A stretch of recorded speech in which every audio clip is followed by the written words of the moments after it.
আসসালামু আলাইকুম, কেমন আছেন সবাই? আজকে আপনাদের জন্য একদম সহজ একটা রেসিপি নিয়ে হাজির হয়ে গেলাম। আমার আজকের রেসিপিটি হলো চাল কুমড়ার লাড্ডু। অবিশ্বাস্য হলেও সত্যি চাল কুমড়া দিয়েও লাড্ডু বানানো যায়। চলুন শুরু করে দিই। প্রথমে আমি চাল কুমড়াটিকে কুচি কুচি করে কেটে নিয়েছি, যতটা পাতলা সম্ভব কেটে নেবেন। তারপর আমি এটাকে 3 ভাগ করে গরম পানিতে সবুজ ও লাল ফুড কালার দিয়ে ভালোভাবে সিদ্ধ করে নিয়েছি।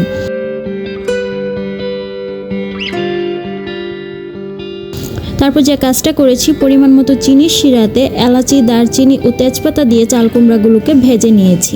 এই ভিডিও ক্লিপগুলো আমার ফোন থেকে কীভাবে ডিলিট হয়ে গেল আমি জানি না, নিজেও জানি না, তাই আপনাদেরকে দেখাতে পারিনি, এই জন্য আমি আন্তরিকভাবে দুঃখিত। এখন এইভাবে এগুলোকে গুল গুল করে লাড্ডু শেপে বানিয়ে নিব।